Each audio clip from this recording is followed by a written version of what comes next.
Got two people. All Mm-mm-mm. right, guys. As you're coming in, feel free to start sending invites to your friends and such. Anyone you want to invite. But Kirby, we'll jump right into it. So you and Anna actually picked this topic. So difficult roads lead to beautiful destinations, and that's the title of the video. So I mean, so what do you? I got an idea what you're trying to hint at, but what were your thoughts on picking this title? Really, my thoughts about it was just simply talking about what the real life dynamic is of what we go through on an everyday basis, especially starting out. And because most people just starting out. I mean, now of course your days is bubbly. You're on vacation all the time and stuff like that. But let's talk about the beginning journey. Because people see where you're at now, and then they be like, oh well, I just want to instantly go to there. But let's talk about before you got to where you are at now, of the things that you had to go through to get to this point.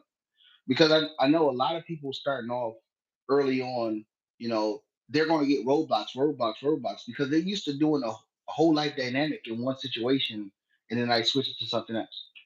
And then they think that, oh, it should just be easily, one, two, three, I'm at Alex stage. But that's not the true reality of it. So let's just go into some of the things that you went through when you first started your journey. And you can talk shit about me also and say, yeah, Kirby's an asshole. That's fine. Yeah.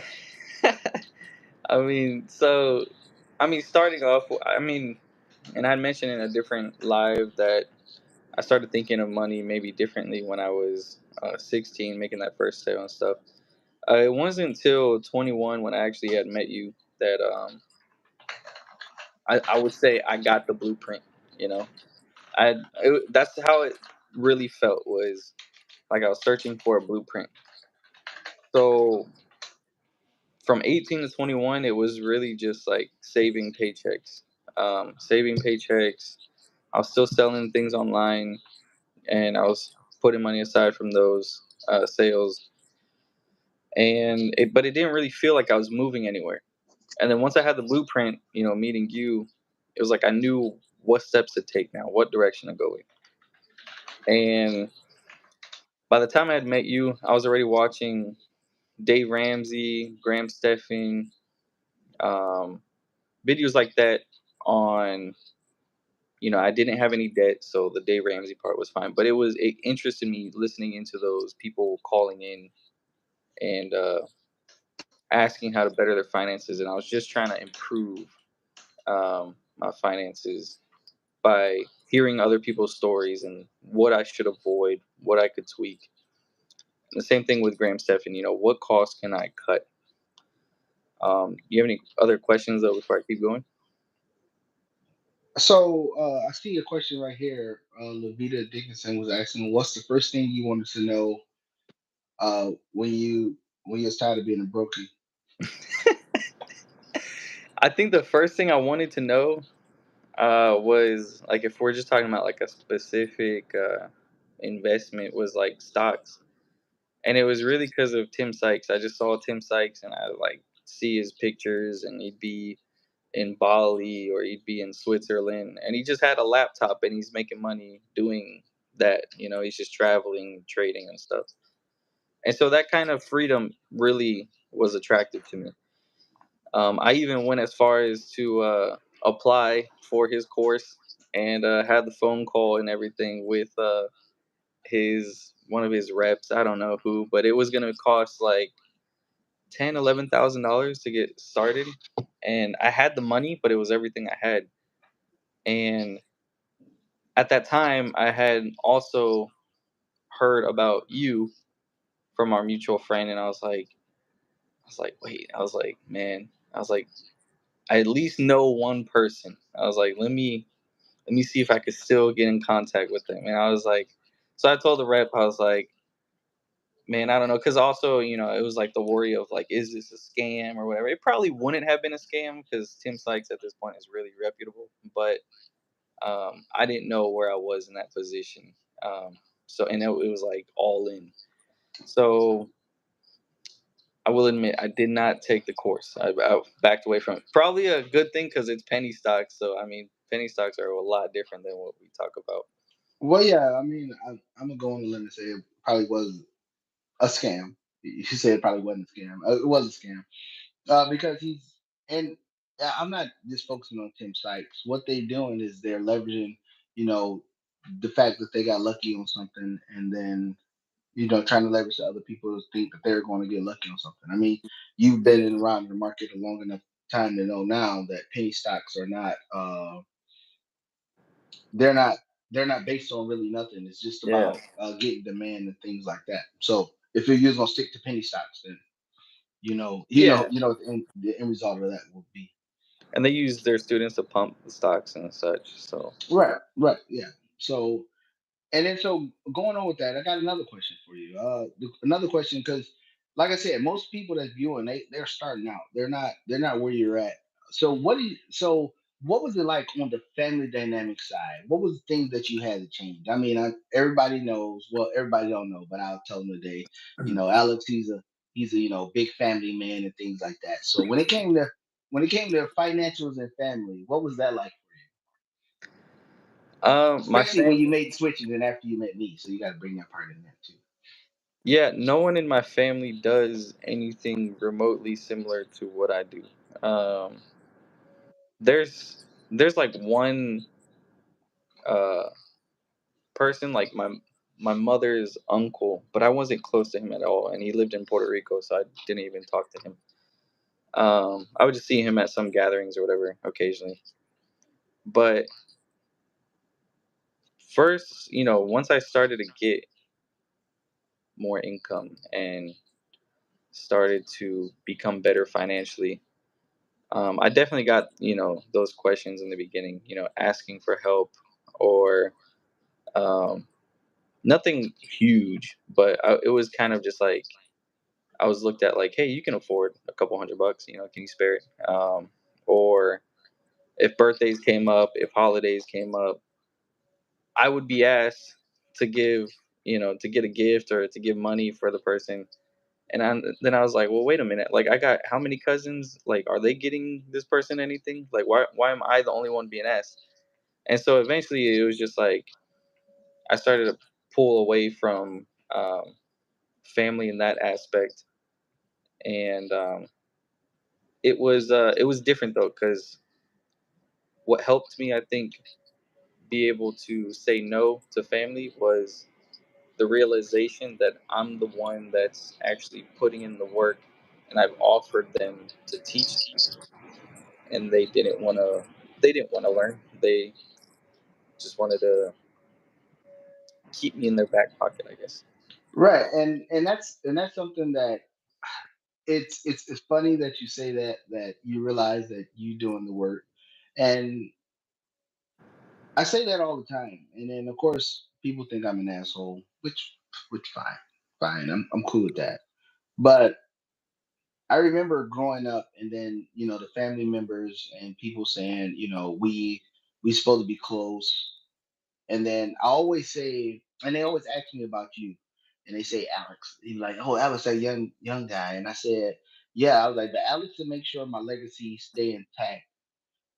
But the thing that I'm pissed off about, and I believe I shared this with you before, the thing that I'm pissed off about is why is it somebody that I just met 5, 6 years ago that's making sure my legacy stayed intact when I've been knowing all you. I mean, I'm talking family, friends, and everything. I've been knowing y'all since elementary school and shit when I was a newborn growing up.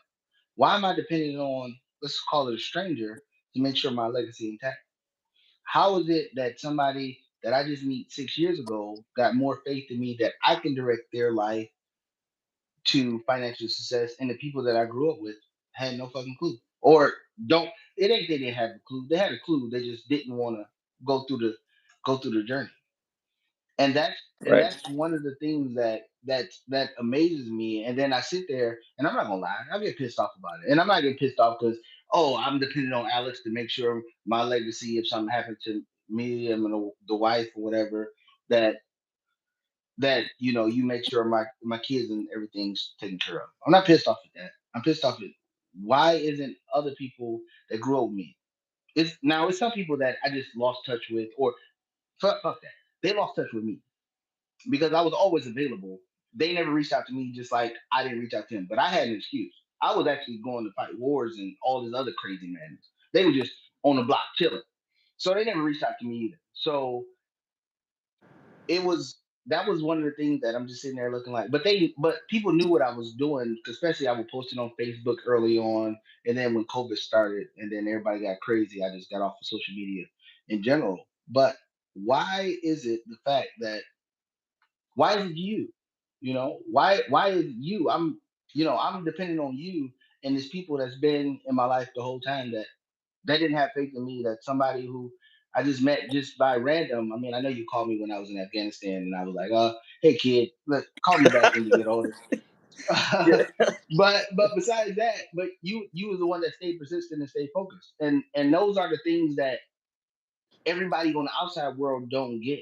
They don't get the fact that, hey, I've been through some real life stuff. Everybody else been living in the safety net world, and why aren't we on the same page? That's the thing that I always come to a conclusion with, is like, what the hell happened? But I mean, of course, I can't stew on it and things like that. But those are the dynamic that you see family and friends that you grew up with. They think that, hey, yeah, he's giving me the information, but I ain't gotta listen to it. But I know he got the money, so I'm just gonna call him when I'm just going to live my crazy life. That's the part that's amazing to me. Yeah. Hey, can you type in the comments, see if anyone else is having the They same problem? said they said there's no sound. I Yeah, see one but I person say, but I can. I just want to know if anyone else is having the same issue, because I can hear you fine. yeah,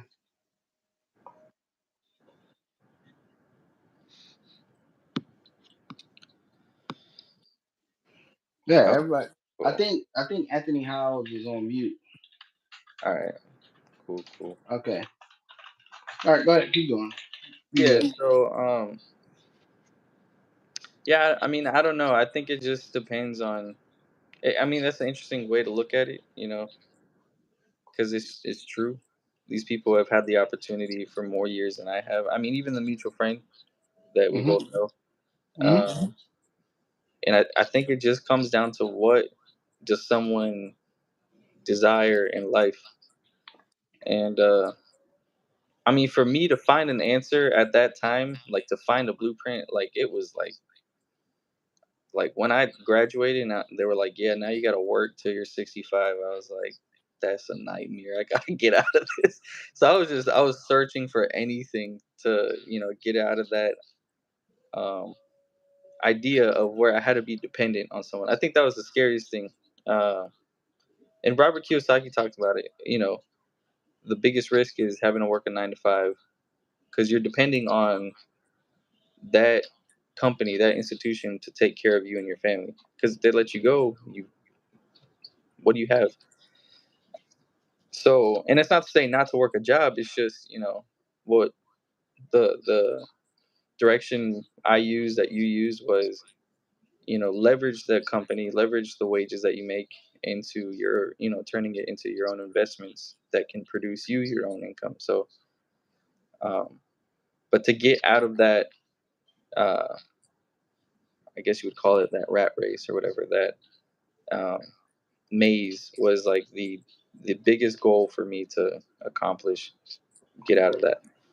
Right. So I got a question for you, because I mean, everybody think, Alex, you did it right, and contrary to popular belief, everybody else might believe you did it right. I know the truth. So, Alex, so let's talk about things that you did wrong, that slowed you down or messed you up. What were some things that happened and you still overcame those to still be where you're at today?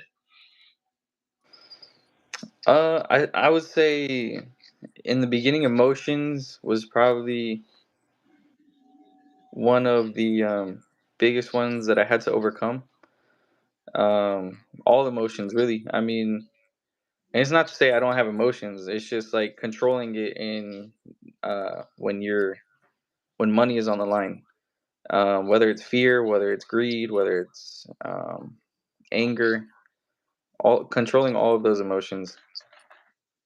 Um, Especially because getting angry, and you had actually, I don't even remember what it was about, but you had actually stopped me on this was years ago. But I told you, like someone had said something, but it was a deal that I needed or I wanted or whatever, and I got pissed off at how they worded. Some I don't even remember what it was, but you had told me basically kind of guided me on how to communicate rather than let yourself get pissed off and then blow it all up. You know how to communicate back to the person to make sure it still goes through. I think it was a sale I was making to an executive that wanted one of. I think now I remember his Yep. assistant. That's what it was. Yeah, he Yep. had an assistant that was a little egotistical. Hmm. Yeah, yeah. And I was trying to make Hmm. a sale to this executive, and luckily it went through. But yeah, you had guided me through that. You know, um, don't let it don't let it blow up just because you're mad. You know, find a way to still make the sale, make the deal go through, and you know, put your emotions aside. So controlling emotions, I would say, was in many aspects. There's been several times where it's held me back or stumped me, but getting through that, breaking through those emotions has helped me continue to kind of set sail. Right. And one thing that I always say, and Alex, you hear it all the time, is uh somebody tell me a emotional decision that they made that was correct. I think emotion controls a lot of the bad errors that people make. I mean, hell, I was there also. I mean, I was a guy who, I didn't spend a lot of time with my older son when, I was going to the military, deploying and things like that. So when I came home, I thought I just had to buy everything. That wasn't teaching him nothing.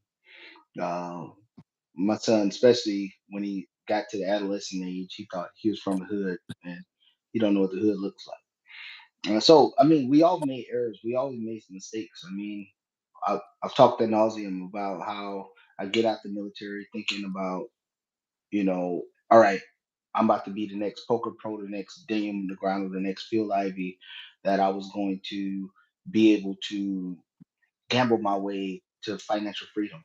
Uh, I ran into so many roadblocks along the way. Uh, I can, go on and nauseam talk about how I was, and I think I was talking to my cousin the other day, and I was like, "Hey, I'm the credit card transfer champion of the world." I mean, I didn't have any late payments, but I transferred the hell out of all the other ones. I tell you that. Uh, and then but that's what I did. I mean, I've when I say when I and then when I tell people I was $250,000 in debt with no job, I mean, I'm literally no job, no income whatsoever. It was bad, but I had like 40 or 50 credit cards, and I was swipe king. I saw how your eyebrows raised when I said 40 or 50. Yeah. Yeah, I was swipe king. Damn. Yeah, I mean, I was swiping, I was transferring, I was swiping, I was transferring just to get by, to get through another day, especially because it was a great financial crisis. Um, and that's just what I was doing. And then the anyone was for me was, I mean, you remember the Ford Explorer. I mean, I finally got rid of it after forever. But I couldn't find a way to make the payment because they wouldn't take the payment on a credit card, and I couldn't find and I couldn't find a way to make the payment. And then so I had to call the bank and I said, "Hey, can you put this payment? Could you put this payment at the end of my note, and then just give me that month leeway?" And then I was like, ugh, that was that was the suck part of it. But then even fast forwarding when it comes to investing, I mean, like last week we talked about how I my wife finally gave me her get out of jail free money. And I mean, get out of jail free money meaning this was the money I was going to use because I knew this guy was, she knew that I wasn't up to par, and she could have some start over money with once she left my ass. And then I told you about the penny stocks. Unlike you, and I'm not saying that, oh, you was blessed to meet me. Nah, fuck all that. But what I'm saying is I had to learn it all off the muscle. I couldn't call nobody. We didn't have this social media realm that we had today, or we didn't have the contacts, or the globalization wasn't as tight as it was that it is now. And so I was literally I was literally just trying to figure it out as I go. And then so I'm figuring it out, losing money. I still, I mean, I still had the hustle in me, so I can add more money to the account. So it didn't look like I lost as much money as I actually did. But those were just some of the hurdles that I had. I mean, I mentioned many a times, and I'm just talking through different aspects of setbacks that, and I'm still here.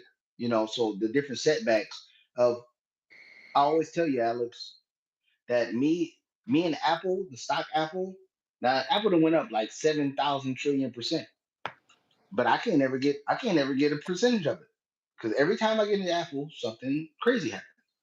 But I bought Apple at 500, and then it drops down to 375, and then of course I sell Apple at 380, and then it proceeds to go to like $1,000. That's how it's been. I mean, it's a love and hate relationship with me and Apple, and I love the stock, but it just don't love me back, right? Or just my time is bad, or whatever, or what have you.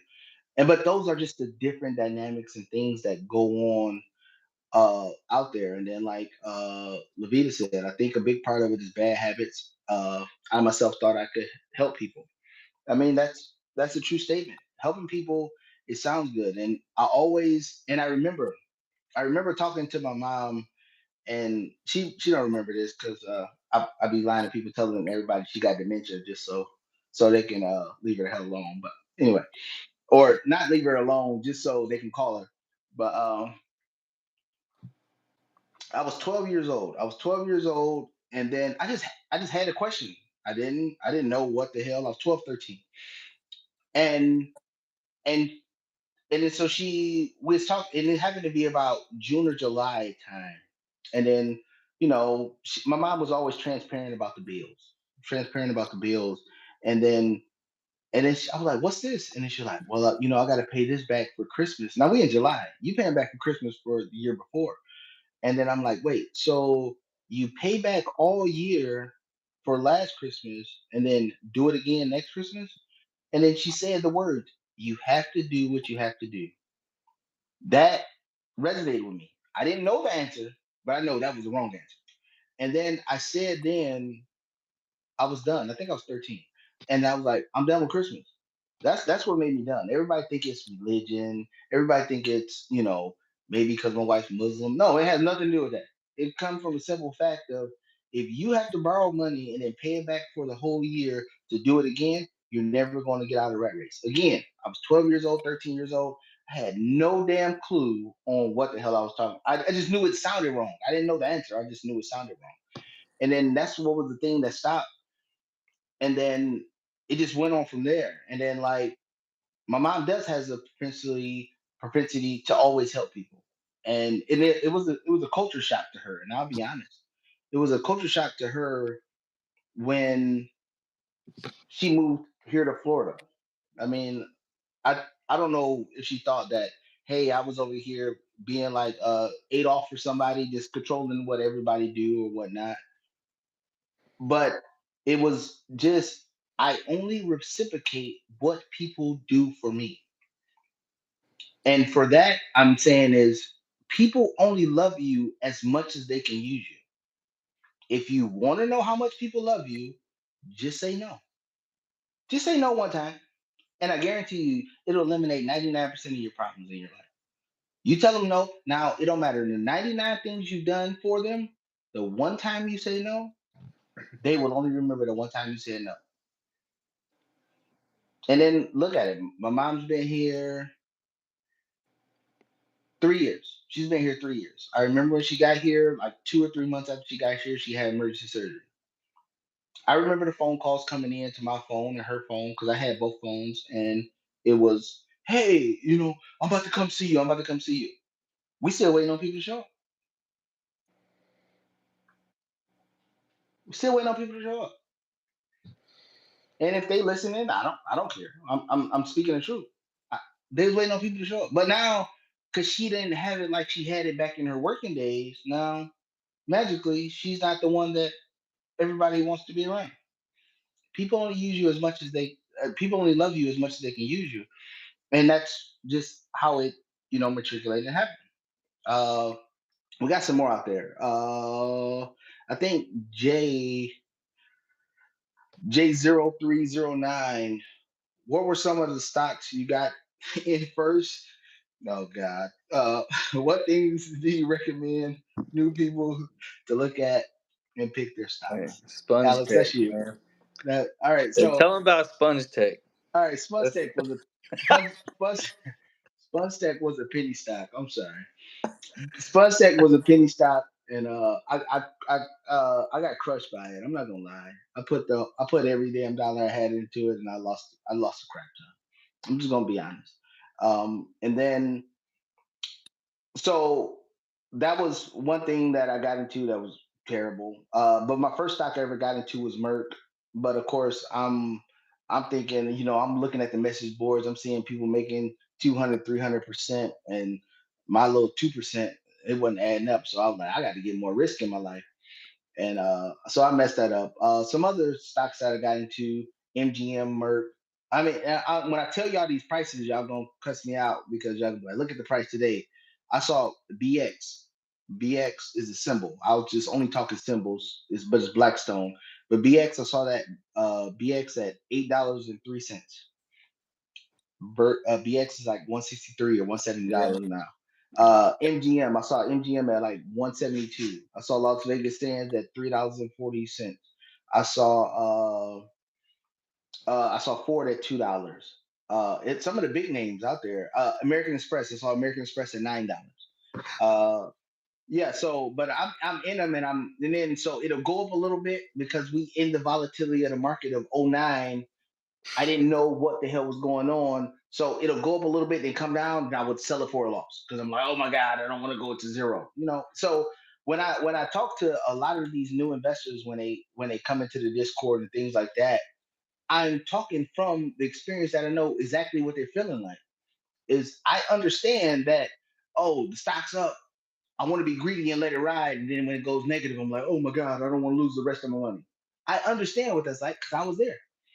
Alex, I remember, and I'll let you talk about this, and we can talk about the first stocks. I remember when when you first bought the stocks, and I called you and told you to sell. But we could talk about the first stocks yeah. that you was in. So no, I remember you had, and it was fair. I mean, like I try to take points on how you coached me or taught me, so I know how to teach other people because it was very boring to most people. My starting point from learning from you, because the stocks you recommended to me were like Bank of America. I think you said pick Microsoft or Apple, and then like a dividend stock or something. And I remember it. I had like, I think I put like, I had like 1,300 in it. I was just putting like parts of my paycheck into it, and then it went up to like 1,800. And you were like, "Hey, if I were you, I would sell now." And I didn't like know anything, so I was just like, "Sell!" Like I just sold it. I was literally just listening to you. I wasn't even really like no, like nothing in my mind said no. It's going up. Let me keep it. I was just like, "Oh, this man said sell," so I sold it. And I think it was like less than a week later, the market, it was COVID had hit, and the market tanked. And I was like, "Oh damn, that's." I Hmm. was like, "Okay." So Hmm. the market tanks, and then during that downfall in 2020 is when I think I started to really start to get more educated on the stock market, putting Right. bigger positions. Uh, yeah. So Rakai said, love that you got that at 12. What do you recommend for some of us that got it late and kids and family are already in the mindset teaching methods? I believe Rakaya is talking about the whole Christmas aspect. Um, Rakai, the thing was I didn't get it. I didn't get it at 12 years old. I just knew it just didn't sound right. I just didn't know the financial breakdown didn't sound right. Like you buy you buy something in December, and then I knew me and my brothers. me and my brothers, we was. I mean, we had played the video games. I'm not gonna lie, but everything else, we was just whatever, whatever, whatever. And then my mom, she would go all out. I mean, I'm not gonna lie. I mean, she went all out back in the '80s, '90s. I mean, somebody to have thousands of dollars worth of gifts up under the tree was unheard of. I mean, especially in the family that I came up in. But then when she told me how it all came to fruition, that's when I didn't have the answer then. I just knew that it was crazy. And then at that time, it was my mom and my father, they were separated. So I believe I was 13, 12, 13. I knew I was one of those ages. And then they were separated. And, and then I'm just thinking, like, how the hell can this just keep going on? I did not have the answers to that. But now moving forward, so now understand, I have an older kid, and I've always lived that mantra with him. I would never. I'm just being honest, and if he's on this live, he'll constitute it. I never called him and said, I'll tell him happy birthday when he was younger, but I never bought him nothing for his birthday. I'll buy it because hey, I'm in town right now. And then even my younger son, I mean, we don't wake up and be like, hey, happy birthday. We don't do that because that's not what we do. Is because we don't want him to think, and it's not about now. Yeah, of course we can afford all that Christmas BS now, but we are always, Alex, and you know my favorite word, I'm always looking around the corner. I don't ever want my kids to believe that their birthdays or holiday means more than life. Meaning, I don't want them to believe, because I see it every day, that I don't want them to believe that because it's their birthday, the world don't matter, the light bill don't matter, the rent don't matter. Oh, it's my birthday. These kids today, oh, it's my birthday. Damn all that I owe. It's my birthday. It's time to turn up. And that's what I'm preventing my son from. I mean, I always tell my son, you didn't do nothing. You didn't do nothing. You showed up. The only people that did something was your mom. Only people that did something was your grandma. They the one that made sure you got here to this fruition today. Those are the people that you should be celebrating, not you. You just showed up and then you just wanted to, take money. So that's really the mindset that we've had. And then did it help a little bit that my wife comes from a culture that really didn't celebrate it? Yeah, that helped a little bit, but I've never been about hey, because of one day, and then we've always been focused on hey, my son. Like when my son asked, and I've told many times in the YouTube channel about my son this $3,000 laptop that he wanted to, and then that's how my wife started her business. But it wasn't because it was his birthday. It was just a Tuesday. And he was like, yeah, I want this laptop. So we always focus on if we focus on him having the ability, not him doing it, having the ability to get whatever you want every day, then life will be all right. We won't have to worry about certain holidays and things like that. Because if it's something that we want him to have, we're not saying, oh, wait till your birthday to get it. Wait till Christmas to get it. Wait till Valentine's Day or this day to get it. We just going to do it. I mean, like the whole trip to Japan, Alex, that we talked about. It was about just him hanging out with buddies that he had back in elementary school. I mean, not elementary school, kindergarten, first grade. It wasn't about it's this big dynamic trip or whatever. Hey, he wanted to hang out with his buddies that he knew back in Europe at the international school. Talk to the parents. Hey, where's the location y'all gonna be at? Oh, this location. Okay, we'll be there. That's what it is. We worrying about every day. We're not worrying about holidays and all that other crap. All right, Alex, you're gonna answer the next one. I haven't found it yet. Uh, Well, this was actually for me. It says, Alex, how long did it take you? What did you there cut you go. out? Okay, Alex, how Um, long did it take you? What did you cut out? There you go. so I would say, how long did it take me as far as finally maybe feeling like, hey, I'm like more money's coming in. Um, I'm less and less worried about things, and I don't feel like I have to sacrifice as much. I mean, we still make sacrifices. We're still, but like as far as like trying to penny pinch, yeah, pinch pennies. Kirby will tell you I still pinch pennies, but look, I just I don't. I'm just accustomed to some things, but Oh, wait, Alex. Before you start, no, because you about to start lying here on YouTube. So let me tell everybody the truth. I was just out with Alex. What was it last week? Last week, yeah, probably something like that. I'm telling my mom this, and she didn't hear me right. I literally go out. Alex call. We meet at the first spot we ever had a conversation at World of Beer, around the corner. And then so I order my usual double meat. That's what I order. Alex literally orders a shot of beer, not a shot and beer, a shot of beer. It's a Like 5 ounce. beer, Okay. beer this much. It's- He takes a shot of it and then he's like, all right, yeah, I'm ready to go. I'm ready to go. That's who he is. no. So all right, now you can finish your story. I'm just letting All everybody right. know. Yeah, you are that guy.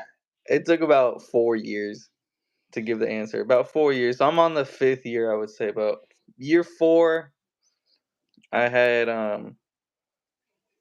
yeah. So year four. So that was last year. Um, more money. We that's at that point we started. I would say like pulling in like netting over 10,000 a month as of last year, and it's just starting to just keep growing from there. So netting 10,000 a month, and then having several properties at that point. Stock positions are getting bigger because now we have more capital, and now under contract with this next deal. So now it feels like I have more knowledge, more tools under my belt. I know how to close deals without like calling Kirby and being like, "Man, I don't know what to say." Like I would literally be like, I would be on the phone with the realtor. Yeah, let me think on it. I'll call you right back. Then I'd call Kirby and be like, I don't know what to do. So I no longer feel that like uh that caged in, I guess. So now it's starting to feel easier. Year four, but it's been four. Well, now it's year five, but year four is when I started feeling like that. But it was consecutive years, every single day, applying myself. So it wasn't like I took a break or anything. All right, and then I'm a jump on Jay, and then we got a couple more questions there we're gonna hit on. When he said Alex, how long did it take you, and what did you cut out? So Alex, I believe when I met you, you were saving about what percentage of your income when I met you? It was like 60%, 60, You 70%. but how much was you making? How much was you making at the time per hour? I was making like 11 an 11, hour, 11. 11.50. Yeah, So something. 11.50 an hour. So for people that's out there that's making more than 11.50, I mean, hell, the minimum wage right now in Florida is $15. So for the people that's out there that's making more than that to save 60% of his income, he had to do a whole damn lot.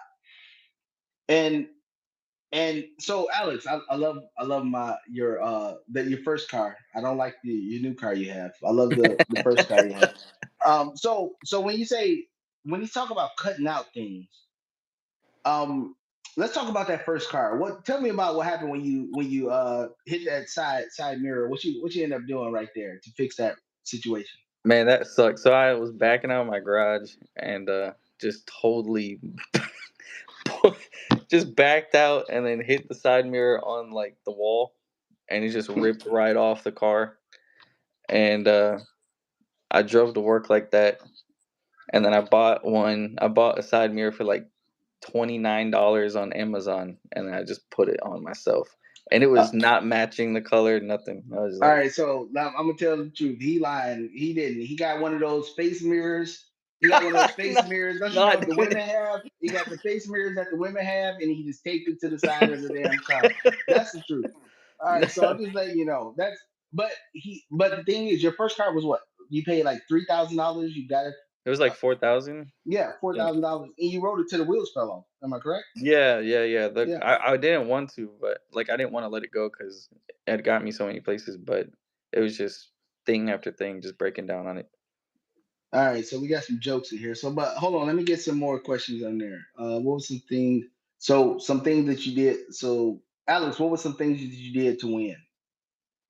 We can ask that. Um, trying more specifically, but like specific instances. I mean, really, just not give myself an option, I guess, on seeing an exit or seeing a way out. Just sticking with it. And if I fell on my face, I fell on my face. That was how I went through like every property. Um, so every property I was closing on, except for like the house in Georgia. But I had felt like, man, this is just. I didn't want to finish it. I literally wanted to give up on it. Um, but I wasn't gonna give myself that option. Um, so sticking with things, not being afraid, and I think who was it? I think it's Dan Pena said, "If you're not afraid of anything, then there's nothing that can stop you." And Absolutely. so I think that really stuck with me because, like he even took it to extreme. Like if you're not even afraid of, dying, if you're not afraid of getting arrested, if just stick, if nothing scares you, then you can accomplish anything. Uh, Right. And yeah, and then so Davon said, "That's my son." He said, "There's no lie being told on that," and he's talking about the me celebrating his birthdays or what have you. That's what we. That was that. And then so Jay said, "So sacrifice now to benefit later," and that's the truth. Sacrifice now to benefit later, and this is what I think. This is literally honestly what I think. And then Alex, we did a video earlier about Eric Thomas. When you want to succeed as bad as you want to breathe. Um, this is what I believe. I believe people have two people. Two. You remember, like on the cartoons, they have the angel and the devil on their shoulders. I believe on the financial aspect, they have the new way of thinking and their old life on their shoulders. So soon as they get motivated to make a couple dollars, and then the first thing, as soon as they make a couple dollars, they revert back to their old ways. But understand the reason why you are here watching this video today is because, or any financial aspect videos, is because of the decision you made before. The thing is, people don't want to hold this information and just keep going that way of the new information of getting financially free and just going in that direction. People just want to get pulled back. And it's not just them doing it, it's family members, friends, everything, things traditional that we've been doing. But traditionally, you've been broke. Traditionally, you've been broke. So why are you keep going back to the things that keep making you broke? It's all right. You learned new information. You would not be sitting here listening to me, listening to Dave Ramsey, listening to Robert Kiyosaki, listening to Grant Cardone, listening to Graham Stephan, listening to Meet Kevin and all those other people if you had it figured out. It wouldn't even be a channel on your subscription list if you had it figured out. So once you learn something new, do something new. Once you know better, do better. And then that's the thing that people don't get because they'll do better for a moment. They'll do better for a month, 2 months, but then they revert back to the same thing that got them broke because hey, maybe they got a little bit more money and they're like, oh well, I can go do more of this stuff that I did that got me broke. I mean, of course, they're not saying that consciously, but that's what ended up happening. Oh, what we got? So sacrifice now, benefit later. Absolutely. Jaleesa, she said, what were the biggest risks the both of you have taken in finance? Alex, I'll let you go first. What was the biggest risk? there's been a few. I remember when I first got into the stock market. Um, Kirby had mentioned like he went all in with his funds and stocks, and I was like, should I put my savings in there? And he was like, I'm not telling you to do that, but I did it. And that was on a Saturday. Come that Monday, I drained the whole account, put it in the stock market. I mean, it was just I was like, I'm all in. But there was that, and then every real estate deal has left me broke. Like the only thing I had was like after closing on a real estate deal was like 401k and Roth IRA. But aside from that, it's like every penny has been involved. So quickly trying to get the funds back so I have some kind of cushion in case there's any damage on the property, any maintenance issues. That's been kind of like a stress point, but it quickly gets replenished. But um, those are some of the financial risks that I've taken career wise. Yep. All right. I done took a lot of risks. I done took a lot of risks. We gonna talk about the stupid risks. We just gonna go. I mean, everybody heard about sponge sex 2 weeks in a row, so we're not gonna talk about that. But yeah. So for me, I don't keep cash around. The only reason why, because cash sitting around is getting eaten up by inflation. So everything that I do, I'm putting it into the market. Like Alex say, when he do a real estate deal, he goes broke. I mean, I go low. I mean, of course, because you got to pay the down payment, you got to pay the financing charges, you got to pay whatever. I do that also, but the risk itself is what people consider risk is just not being educated. And what I mean by not being educated is when Alex is going broke on a real estate deal, right? He's going broke because he's done the research and he knows what he's looking for. Like, hey, I'm willing to give all my money to this because I know the return on it on the other side of it. That's what he means by going broke. For me, I've yeah, I've went there. I've like Alex said, and Alex try to act like, because I'm giving credit where credit's due, because Alex be lying all the time, but I'm giving credit where credit's due. I did tell Alex, I'd be like, hey, I go all in, and then Alex was like, wait, you mean my savings? He talked to the wife, and that's my backup. That's my backup partner right there. His wife is my backup partner. His wife was like, Kirby said go all in, we going all in. And then that's where Alex get confident. And then he put on the Superman drawers like da-da-da-da, and then he'll go all in. But yeah, his wife is that's my ace in the hole right there. Because I know he gonna talk to the wife, and the wife gonna be like, "Yep, Kirby said it, let's do it." And then so it's perfect for me. And then that's how it usually goes. But yeah, he goes all in. And but it's taking the risk, but it's taking the risk because we've done the research beforehand. Like when I tell people just invest in the S&P 500, I'm telling you that because I know you're not willing to do the work. And it's not a slight against you, it's because it's work that need to be done when you want to go to individual stocks and things like that. Because you can go in the S&P 500, the S&P 500 will not go to zero unless it's like World War 12 and then everybody's dead, so your money wouldn't matter anyway. That's why I said just go S&P 500 because everybody's a set it and forget it person. But when you want to go to stocks that's going, 1x, 2x, 12x, then it's work that need to be done. So if you're not willing to do the work, then the best thing to do is just invest in index. So, but I've taken risk on both sides. Like we talked about the sponge tip. We've talked about I've done so many. I've done so many by now. It's just ridiculous. Some I'm not gonna sit here and say every risk I've took has been winners. But the thing is I didn't have somebody to tell me, hey, dumbass, stop doing it. It was always me doing it and figuring it out by myself.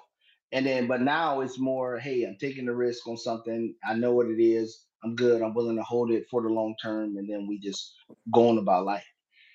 What we got? What we got? What we got? I see you, LM. All right, LM Kirby, do you still got that silver tipper line? All right, so let's get some context to this. All right, that's my boy. I mean, when I say my boy, that's military guy. We used to play football on Saturdays, tackle football, no equipment. That's my man Merrill. No, I don't have the tipper line no more. Actually, Merrill, since you on, you'll know exactly the people I'm talking about. So I traded in the Tiburon for Florida extract. That's what it's called. Yeah, I traded in for that, and then it was funny when I was getting out of the military. Sergeant Woody told me, "Hey, I want you to stay in." But the only reason why he wanted me to stay in was because he said, "I don't want you to lose your truck." And then lo and behold, and then I was sitting there like, "A truck? That's it?" And then hindsight. The first 18 months or whatever after I got the military, it sucked. I almost lost it. I ain't gonna lie. But but no, I had a Florida sports track. What you got, Alex? Keep going. I'll be right back. Yep.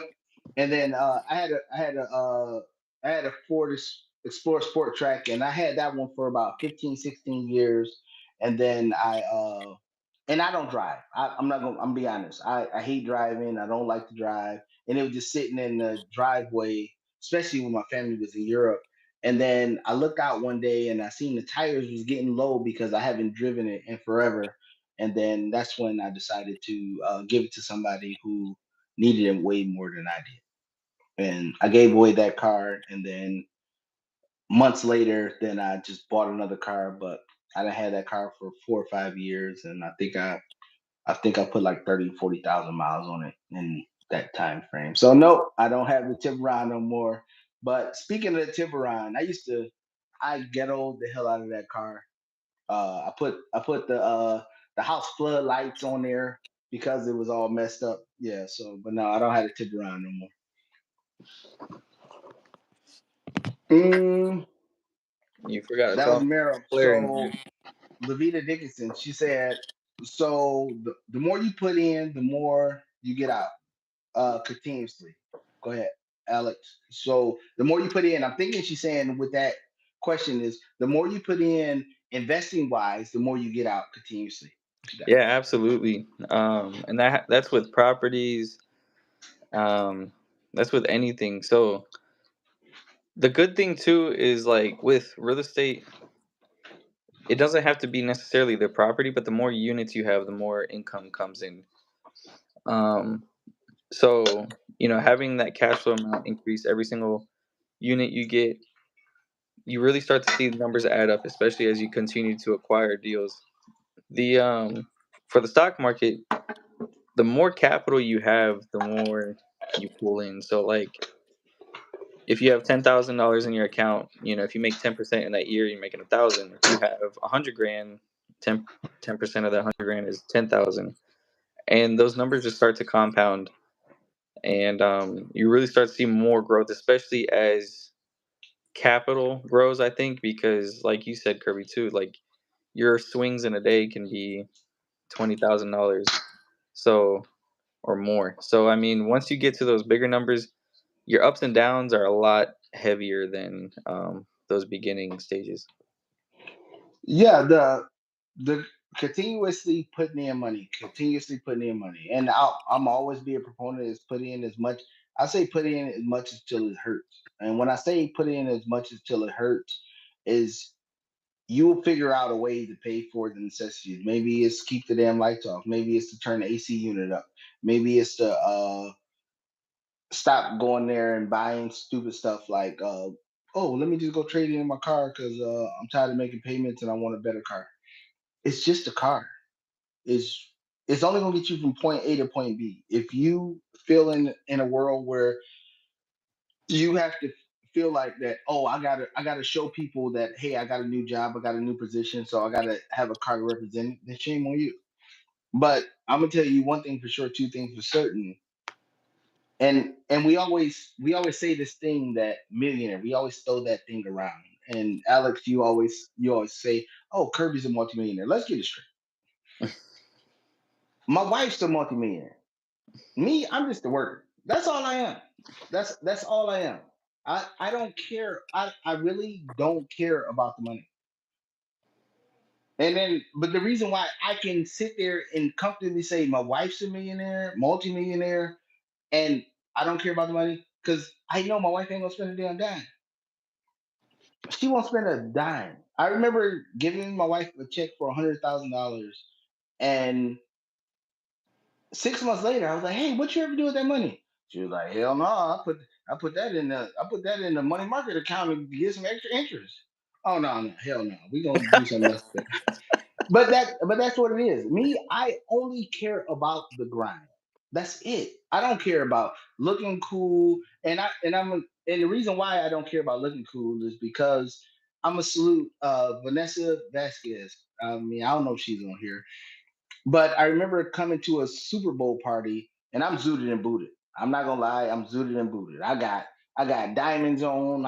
I'm locked and loaded. And but the thing is, I'm in Florida, so I'm sweating. I'm sweating like a Hebrew slave out there. I ain't gonna lie. And then she walked up to me and said, "Hey, Kirby, we don't do that stuff here in Florida." I was like, "What's that?" It's like, "We don't dress up." I said, "Cool." And then from then on, then that was my last grasp of the Midwest, of the Michigan, of dressing to impress and all that. And then I literally at that time I literally gave away everything that I had, and I've been shorts and t-shirts ever since. But that's what it is. I don't care about you know holding the status quo. Hold on, let's get to some more questions here. It's like, is it ever So, too late to start? all right, there we go. Thank you. Is it ever too late to start?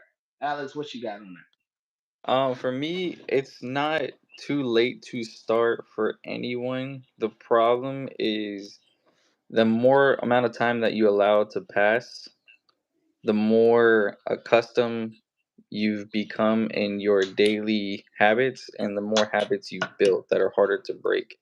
So, I mean, if you look at me for an example, just in a time aspect, from point A to point B where I'm at now has only taken 5 years. 5 years in the grand scheme of things is not that much. So if you're 40 years old and you want to start and you dedicated yourself like the way I did, for instance, you'd be 45 and you'd be great. You'd be in a much better position. The problem is all those habits you developed from 18 to 40, can you break those and restart? That's how I view it. Yeah, no, you answered that one perfectly. But yeah, no, it's never too late to start. The breaking the habits is a huge thing, Alex. I'm so glad you brought that up.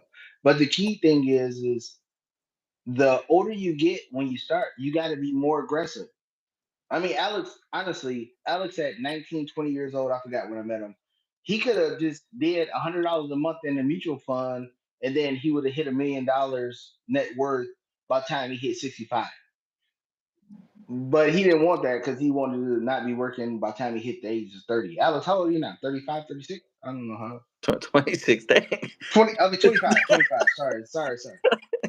But yeah, 26. I hit the 30. But yeah, but 25, 20. But he don't want to start. He don't want to work when he's 30 years old. So that's when he. That's why he went ultra aggressive. But the older you get, the more aggressive you have to be to make it happen. Because the true reality of it is if you buy a house in your, let's say 55. Let's say you buy a house at 55, you get a 30-year mortgage on it. You get a 30-year mortgage on it, and then you have to pay it 30. You plan on retiring at 65. So that's 10 years from now. So your payments or your income will be cut in half at most. You won't be able to afford that house again. So if you're not aggressive at either paying down the debt or finding an investment and putting a lot of money in to make sure you sustain the house, you're screwed. And that's just the true reality of it is. The older you get, the more aggressive you have to be. But that's not the end all be all if it's too late to start. You just got to be aggressive. But like Alex said, it's so harder the later you go in life because you got to rid yourself of the habits that you had for the previous 40, 50 years that you've been in existence. Do you, my girlfriend from Venezuela, whoop, whoop, whoop, Joanna, Joanna said, "Do you think that discipline requires a strong mentality?" Go ahead, Alex. Yeah, yeah, I think it does.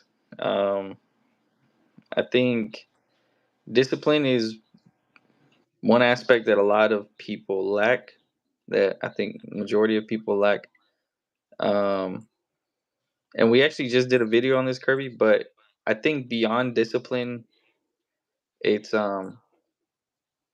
converting to a different lifestyle. So make if in the terms of investing or reaching goals of being financially independent, things of that sort, it's more than just discipline. It's not like waking up and like, oh, today I don't want to be financially responsible, but I'm going to anyway because I know it's the right thing. It's like You have to get to a point where it doesn't feel like you're utilizing discipline. Like it's just you are now in a completely different lifestyle. You've completely changed your habits and your ways, and this is just a new life for you. But discipline in itself, I think, does require a very strong mentality. Right, and I seen a follow on question. I mean, in terms of setting goals and reaching them. Alex, you corrected me in a video that we did. It'll be out on YouTube. I don't know, next week or something, about discipline. But it's dedication to the time. It's about dedication to it. So having the discipline to do it is great, but being dedicated to continuously doing that for 5, 10, 15 years, that's the problem. People can get motivated. They hear Eric Thomas video and they be like, oh, if you want to succeed as bad as you want to breathe, then great. Then they get motivated for a month or two. But having that dedication to keep going longer and longer. I mean, the ideal and concept, people get motivated, they'll get a little money, then they'll revert back to that old person, like we said, the two people sitting on the shoulders. They'll sit back on that they'll sit back and then revert back to their old habits, and then next thing you know, they lose all the advantage or the leeway that they had. So it's about more than discipline. You got to have the discipline to do it, but you got to have the dedication to do it for the long term to make that happen. So Joanna, you my girl. Thanks for sending that question. Meryl, I'm just gonna call you Meryl because I'm tired of saying L M M M M M M M M M and all that. All right, it said, at what point in your financial journey would you suggest starting a IRS? I mean, I said IRS. Oh God, I don't use IRS. IRA, IRA custodial account or equivalent for your children. Alex, I think I'll take this one because Yeah. you're on the cusp. Woo, woo, woo. But I say I say start it. I say start it when they're first born. I mean, and I'll be honest and transparent. I was financially retarded. I don't think you're supposed to say that on YouTube, right? But I said it. But I was financially crazy when I had my first son, so I didn't know that. So, and I always tell my son I cheated him out of a lot of things, but we can rectify that now. Um, but my younger son, at birth, I set up a account to fund his life. He knows it exists, but unless he meets the parameters that I have set forth, he will never see a penny of it because my parameters is way harder than what the IRA or the custodial account ever give. But I do it at birth. You can start off with $50 a month, but the goal is to get it as high as possible because they always talk about, hey, if you start working at 20 years old and then you go to 65 years old and you put $100 in a month, you will have a couple million. But just imagine if you start as a newborn, you put 50, 100, 200, $300 a month as a newborn. By the time they're 30, 40 years old, they're well over a million. So I would start as early as possible. Yeah. Yeah, So and Alex, what's your plan? my plan is actually to do the same day one, set up an account. Um, because I think, I mean, especially if you can educate them properly to continue, what you built after you, then, um, I think that's maybe the whole goal of being a parent. Um, I mean, in our aspect, you want someone to continue your legacy, like you mentioned. Right.